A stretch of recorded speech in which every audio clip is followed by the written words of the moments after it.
provide you with the lowest per GB rates, night or day.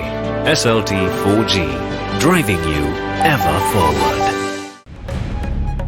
Good evening. Making headlines first at 9. Heavy deluge. Rains engulf Sri Lanka with the NBRO moving to issue weather advisories. NBRO, they have issued a warning over the possibility of landslide in Kalutara as well as Padula district. A piece of the pie. The US accuses China of trapping Sri Lanka in debt to take over the Hambantota port. It may soon become a forward military base for China's growing blue water navy. The CMC in a pickle. The Colombo Municipal Council allegedly held to ransom by the Keravalapitia garbage dump. Upsetting the apple cart, India inks a missile deal with Russia, with a socialist superpower agreeing to build 6 more nuclear reactors in India. Japan Open. Home favourite Nishiko makes it into tomorrow's final. Let's nurture fresh colors seen by little eyes, guided by the light of our love. This space is for your little one. Adding flavor to World Children's Day. Tiara.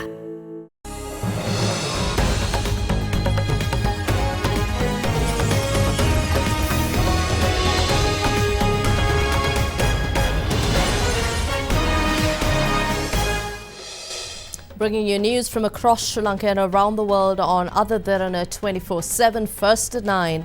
I'm Indiveri Amwata. We begin with the developing weather situation in Sri Lanka.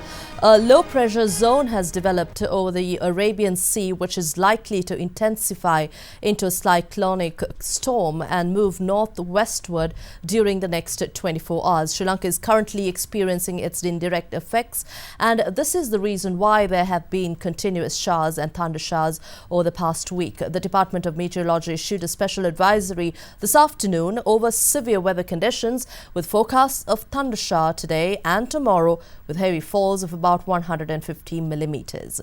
Naval and fishing communities are also requested to be vigilant over the next 48 hours.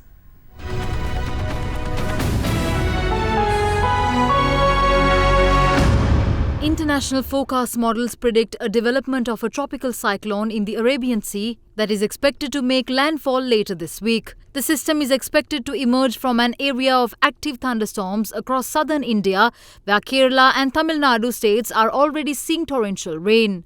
The Indian Department of Meteorology has issued warnings of extreme rain for the states over the next few days, with tomorrow expected to bring the worst of the weather. There are concerns that these downpours could cause further flooding in Kerala, which was hit by the worst flooding in nearly a century in August, killing more than 480 people. However, the storm is not expected to hit the South Asian region directly, but is forecast to move northwest towards Oman, making landfall on Thursday or Friday. But the storm will likely bring damaging winds, rains causing flooding and the risk of landslides. It is in this backdrop that Sri Lanka is experiencing severe weather conditions over the past week in all provinces of the island.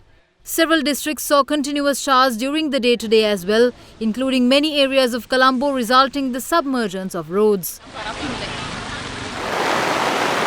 12 hours in the area of Galekada in Bandaragama were also inundated following heavy rain since last night. 30 houses meanwhile were damaged by strong winds in several areas in Kandy yesterday. Lightning activity has also been reported over the past week, and another incident was reported today where a house in Madhupitia in Bandaragama was damaged. The Meteorology Department predicts heavy falls about 150 millimeters in the central, Uva, Sabaragamuwa, northwestern and western provinces in the next couple of days. Rain is being reported in many areas of Sri Lanka, and people are advised to be very vigilant with that prevailing conditions. NBRO, they have issued a warning over the possibility of landslide in Kalutara as well as Padula district. People need to be very vigilant with that signs of the landslide. And 117 call center number is completely open with all updates of the situation. There are no any warnings for the rivers so far from the irrigation department. Lightning damages would be expected. People need to take all the precautions to minimize the lightning damages. The Department of Meteorology advises naval and fishing communities to refrain from venturing out to sea from the coastal belt from Kalutara to Pothuil via Galle due to strong winds and rough seas. Heavy showers are also forecast for the coastal belt extending from Mana to Hambantota via Putlam, Colombo, Galle and Mathura. Vice President of the United States Mike Pence alleges that China is using what he calls debt diplomacy to expand its global influence, citing Sri Lanka as an example where the country's Hambantota port could soon become a forward military base for Beijing's growing blue water navy. Pence, US President Donald Trump's second-in-command, made the statement delivering a foreign policy speech at the Hudson Institute recently. China uses so-called debt diplomacy to expand its influence. Today, that country is offering hundreds of billions of dollars in infrastructure loans to governments from Asia to Africa to Europe and even Latin America. Yet the terms of those loans are opaque at best, and the benefits invariably flow overwhelmingly to Beijing. Just ask Sri Lanka, which took on a massive debt to let Chinese state companies build a port of questionable commercial value. 2 years ago, that country could no longer afford its payments, so Beijing pressured Sri Lanka to deliver the new port directly into Chinese hands. It may soon become a forward military base for China's growing blue water navy. Yet previous administrations all but ignored China's actions, and in many cases, they abetted them. But those days are over. Under President Trump's leadership, the United States of America has been defending our interests with renewed American strength. We've been making the strongest military in the history of the world stronger still. Earlier this year, President Trump signed into law the largest increase in our national defense, $716 billion, to extend the strength of the American military. We're modernizing our nuclear arsenal. We're fielding and developing new cutting-edge fighters and bombers. And this includes initiating the process to establish the United States Space Force to ensure our continued dominance in space. At President Trump's direction, we don't want China's markets to suffer. In fact, we want them to thrive. But the United States wants Beijing to pursue trade policies that are free, fair, and reciprocal. China has initiated an unprecedented effort to influence American public opinion, the 2018 elections, and the environment leading into the 2020 presidential election. China is meddling in America's democracy. As President Trump said just last week, we have, in his words, found that China has been attempting to interfere in our upcoming midterm elections. Our intelligence community says that China is targeting U.S. state and local governments and officials to exploit any divisions between federal and local levels on policy. It's using wedge issues like trade tariffs to advance Beijing's political influence. I'm also pleased to report that we're streamlining international development and finance programs. We'll be giving foreign nations a just and transparent alternative to China's debt trap diplomacy. In fact, this week, President Trump will sign the BUILD Act into law. America is reaching out our hand to China, and we hope that soon Beijing will reach back with deeds, not words, and with renewed respect for America.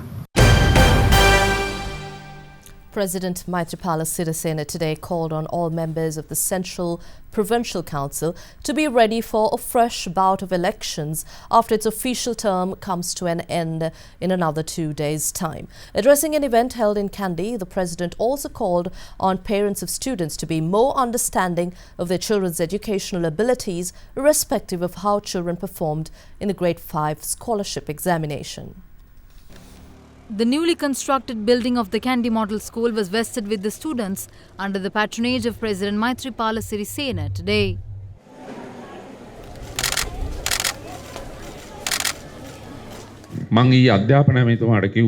As soon as I heard that results of the Grade 5 scholarship examination was released yesterday, I told the Minister of Education that it would be a day of punishment for many young students. These few days have become some of the most verbally abusive days for these children by their own mothers. But if you look at the statistics in recent years, only 12 to 13% of those who pass this scholarship examination gain university entrance. Your Chief Minister also happens to be the Provincial Minister of Education. The official tenure of the Provincial Council will come to an end in the next 2 days, and all officials of the Central Provincial Council have my gratitude. I would also like to remind them to be prepared for the looming Provincial Council elections after the Council's dissolution.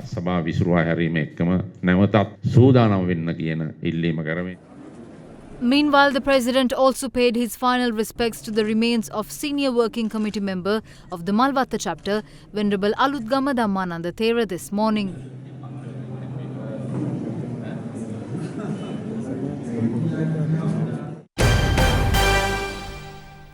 Prime Minister Ranil Wickremesinghe met with his Norwegian counterpart Erna Solberg in the capital city of Oslo yesterday. During the meeting, both countries emphasized the importance of bringing Sri Lanka and Norway into a new dimension in the light of new trends in the world. Concluding his visit to Norway, the Premier departed for London today.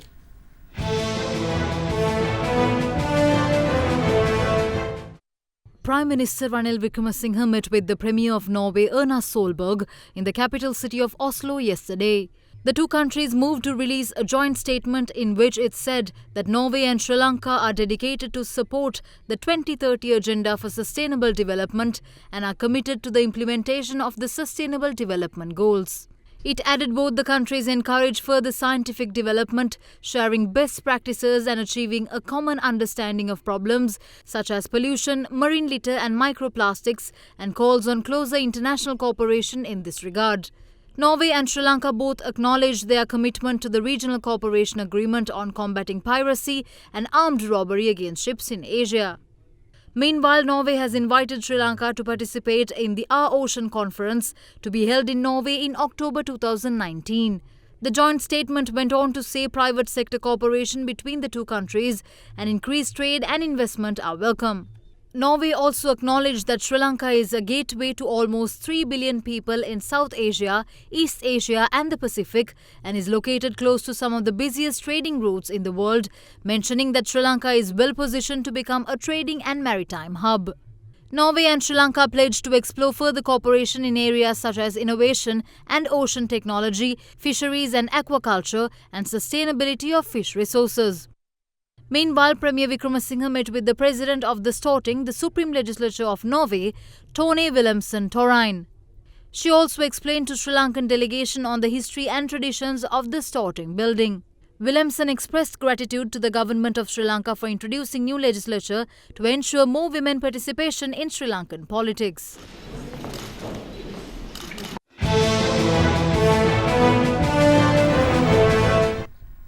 Still in politics, former President Mahinda Rajapaksa assures that he will not assist in efforts to establish a government with parties that intend betraying the country. He expressed these views while addressing a function in Beruwala today.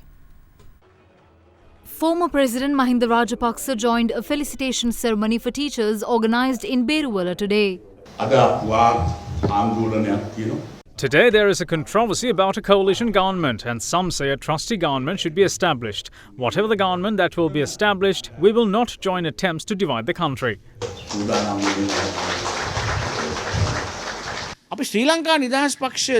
By being in the opposition in Sri Lanka Freedom Party, we are trying to fulfill the request of those who wanted Mahinda Rajapaksa to be the Prime Minister on the 11th of February. If everyone in the United People's Freedom Alliance get together, even members of the United National Party will join us, understanding the expectations of the people. Our constitution doesn't have provisions to establish trustee governments. Such a government can be established only when the parliament is dissolved. There is nothing that can be done outside the constitution. The Criminal Investigation Department obtained a lengthy statement from Secretary of the National Police Commission, Dr. Saman Dissanayake, yesterday regarding the plot to assassinate President Mahinda Rajapaksa and former Defence Secretary Gotabaya Rajapaksa. CID officials had also inquired about the investigation conducted by the Police Commission regarding DIG Nalaka De Silva. Operations Director of the Anti-Corruption Force Namal Kumare revealed another few telephone recordings on the 27th of September where DIG Nalaka De Silva expressed views about an official of the National Police Commission. It was in this backdrop that the CID obtained a 3-hour-long statement from the Secretary of the National Police Commission, DM Saman Dissanayake, yesterday. It's been reported that the Secretary of the National Police Commission had emphasized to the CID that there had not been any personal disagreements with the DIG.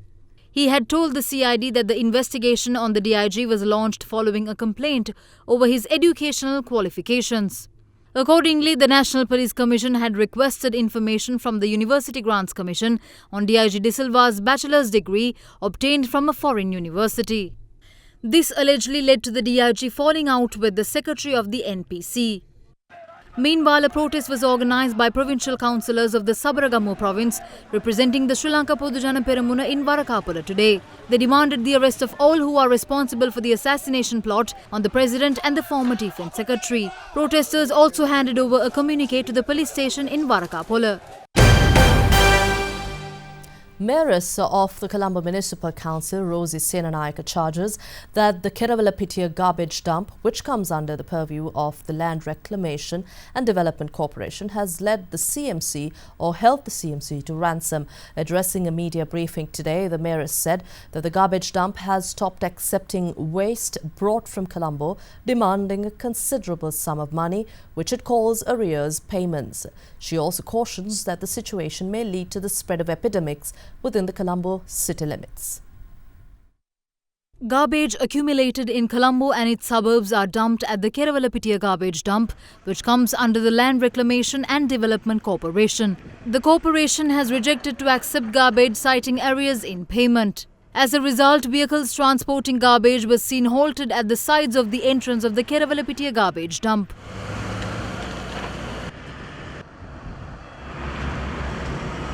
Accordingly, mayors of the Colombo Municipal Council, Rosie Senanayake, today warned of an epidemic risk within the Colombo city limits. We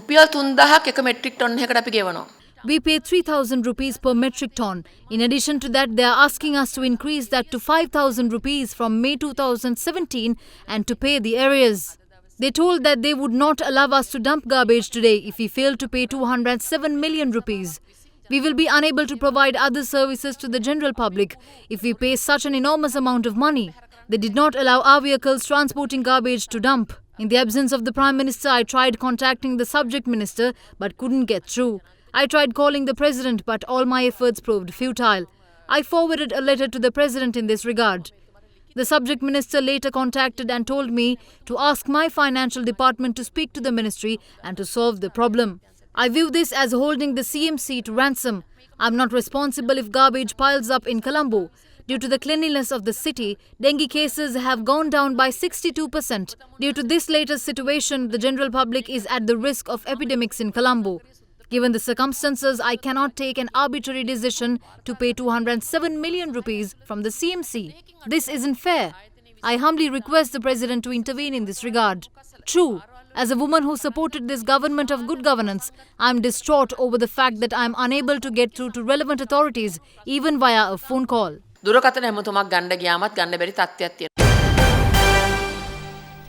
A suspect arrested over the recent shooting and murder of a woman in Kandana died today after jumping into the Dandugamoya while being escorted under police protection. The suspect, Ilandari Devage Sanjeeva, alias Amunagama Sanjeeva, was arrested in the area of Tiripane in Anuradhapura yesterday based on information received by police officers of the Kalaniya Crimes Division.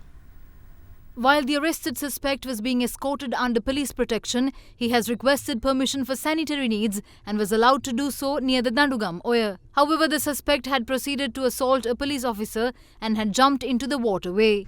The body was later recovered by police officers and is currently being placed at the teaching hospital in Bragama for the post-mortem examination. The 44-year-old former Special Forces soldier is a leading member of a criminal gang. The suspect is involved in a number of cases involving murders, robberies and possession of firearms. He was arrested in connection with the death of a woman who was shot while travelling in a car in the area of Kandana on the 30th of September. You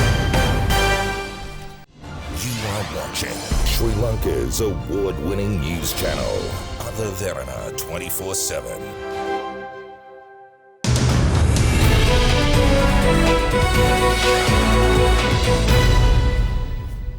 Welcome back. You're joining First at 9 on Sri Lanka's news channel, Derana 24/7.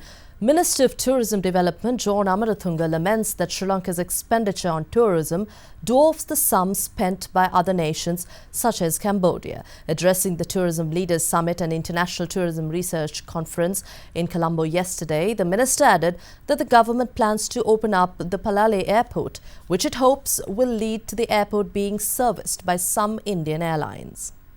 We are expecting by the year 2020 to reach the target of 4 million tourists.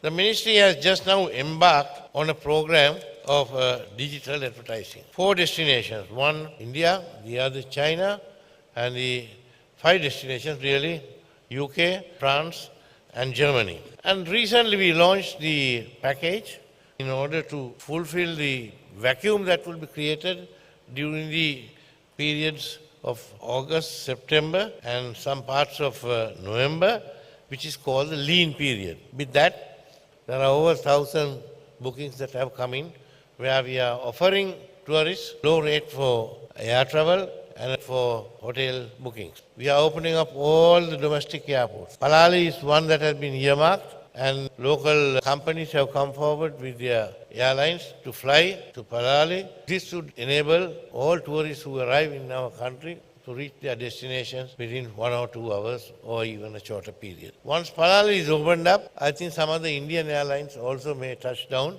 Speaking further, the minister also touched on how other countries are developing their tourism industry. In Southeast Asia, the governments have realized one area that they could develop in order to increase their foreign exchange income is to depend on tourism. Some countries like Cambodia and some other countries in that region, they are doing their very best. Compared to what they are spending on advertising, ours is negligible. Just now, we are coming up with a series of advertising programs which will increase our spending. In the meantime, monthly statistics released by the Sri Lanka Tourism Development Authority indicate that the total number of international tourist arrivals to Sri Lanka during September this year to be 149,087, which is a 2.8% increase from the corresponding month of last year. This month, the largest source market for tourists was India, followed by China and United Kingdom. It is, however, a point of note that Australia and the United States recorded the biggest jump in arrivals, with arrivals from Australia rising by 38.6% from 6,310 to 8,746. Arrivals from the US has increased to 4,406 last month from 3,204 recorded in the month of September last year. Well, Sri Lankan Airlines is ranked top as the world's most punctual airline for the month of September this year. The claim is made by a data services company. According to the analysis on flights of 41 major countries, 91.3% of Sri Lankan Airlines flights in September this year were on time in the category of global airlines across Europe, North America, Asia, the Middle East and South America, including most of the world's largest airlines. Sri Lankan's punctuality was ahead of US-based carrier Delta Airlines, which came in second with 86.7% flights on time, followed by Japan's ANA with 86.6%. In the meantime, reports of previous months showed that the Sri Lankan airline was ranked second in the months of July and August for punctuality.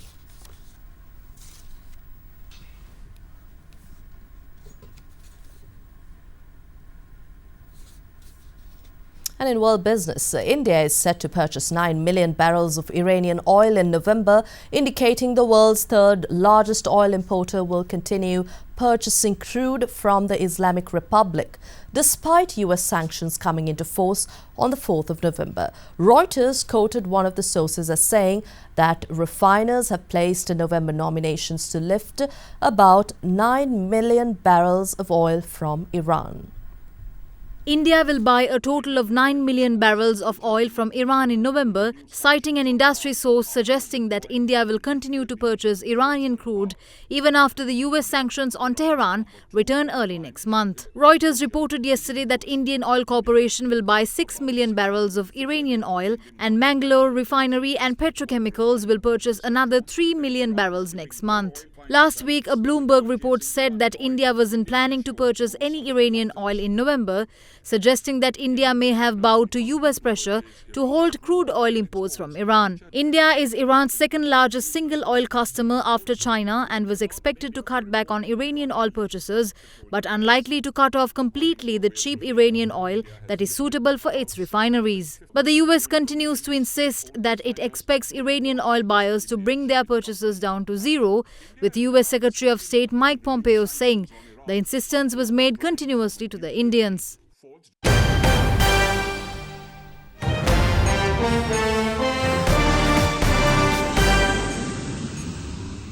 In news overseas, we have India again. The neighboring country agreed a deal with Russia to buy S-400 surface-to-air missile systems yesterday, as New Delhi disregarded US warnings that such a purchase could trigger sanctions under US law. The two countries did not stop there, as they signed a pact to build 6 more nuclear reactors at a new site in India following summit talks between their leaders in New Delhi. India and Russia signed a pact yesterday to develop 6 nuclear power projects in India, following summit talks between their leaders in New Delhi. Speaking at the joint news conference with Indian Prime Minister Narendra Modi, Russian President Vladimir Putin said, according to the agreement, Russia planned to build 12 power units in the next 20 years in India. During Putin's ongoing visit to New Delhi for an annual summit with Indian Prime Minister, the two countries also signed 8 agreements covering railways, nuclear energy and space, including cooperation on India's plan to mount a manned space mission by 2022. Earlier yesterday, the two sides also sealed more than $5 billion deal, according to which India will buy S-400 surface-to-air missile systems, giving its military the ability to shoot down aircraft and missiles at unprecedented ranges. For all the warm words, ties with Moscow are a lot less central to Delhi than they were during the Cold War years, as India has diversified arms purchases, closing $15 billion of deals with the United States over the last decade. Also in top news overseas, President of the International Police Agency Meng Hongwei has disappeared after travelling from France to his native China. The Interpol chief's wife had contacted police in Lyon, the French city where the International Police Agency is based, after not hearing from him since September 25th. It is reported that Meng's wife has been placed under police protection after receiving threats by phone and on social media. It is also not clear why the 64-year-old, who was named Interpol's president 2 years ago, had travelled to China, which has not commented officially on his disappearance. French police are investigating what is officially termed in France as a worrying disappearance, but a person familiar with the investigation told Reuters that the initial working assumption was that Interpol chief had antagonized Chinese authorities in some way and is detained as a result. Meanwhile, the South China Morning Post reported that Meng is listed on the website of China's Ministry of Public Security as a vice minister, but lost his seat on its Communist Party committee in April.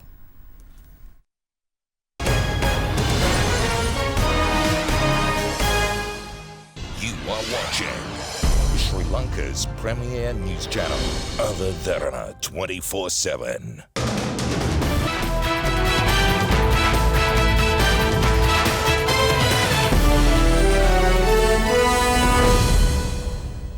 In sports, we have tennis. Home favourite Kei Nishikori was on song in Tokyo today in his semi-final against Richard Gasquet at the Japan Open to book a spot in tomorrow's final. In the other semi-final, world number 31 and 32 went head-to-head with Russian Daniil Medvedev coming on top. Kei Nishikori delighted his home fans in Tokyo with a 7-6, 6-1 win over Frenchman Richard Gasquet to reach the final of the Japan Open today. Nishikori seeded third missed 3 break points against the 8th seed in the first set, but he comfortably took the tie-break 7-2.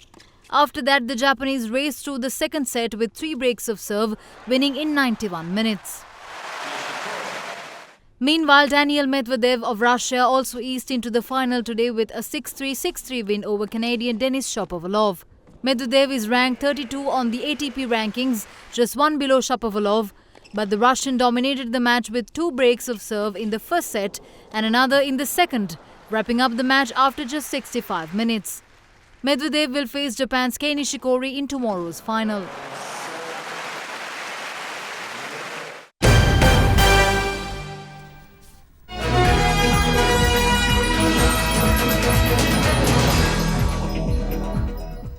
It's time now for you to get the latest in showbiz with our segment 70 Seconds of Entertainment.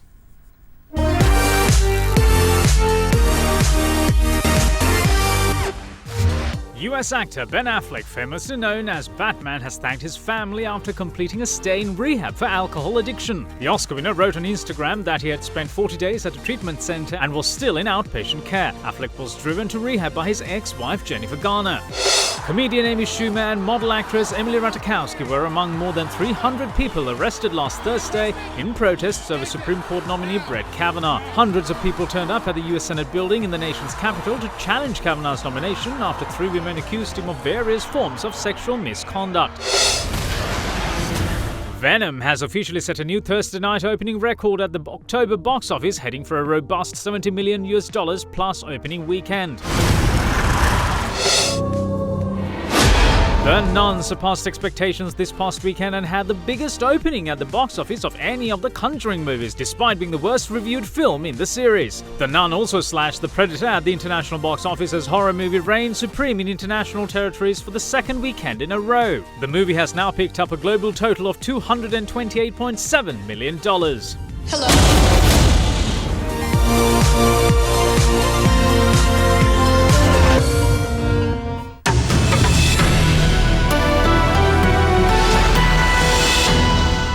Before we take a look at the forecast first, the evening edition, we have developments on the current weather situation in Sri Lanka. The Valipanna interchange on the Southern Expressway is temporarily closed as a result of the Matugama Alutgama road being inundated. Motorists, meanwhile travelling on this expressway, are urged to limit their speed to a maximum of 60 kilometers per hour owing to adverse weather conditions. Shunala Fernando is at the Other Derana Weather Centre with a comprehensive forecast for tomorrow.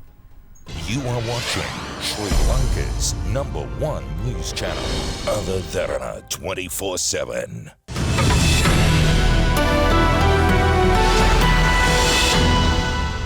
A very good evening to our viewers and welcome to Forecast First. Your temperatures for tomorrow are to vary between 20 and 31 degrees Celsius, with the eastern province bearing the brunt of it. Well, when looking at the map, a low pressure zone will develop in the central hills and will gradually spread across the island. Well, moving on to your rain forecast for tomorrow, as we mentioned in our bulletin earlier, heavy showers prevailing across the island are likely to continue as there will be rain activity all across the island. Heavy falls of about 150 millimeters can be expected at some places in the central, over Sabaragamur, northwestern and western provinces. Given what's predicted over the coming days, it will be wise to keep an eye on the prevailing weather situation, especially for lightning activity, as it may pose a threat to life. That's all we have from the Weather Centre tonight. Up next is your City by City forecast.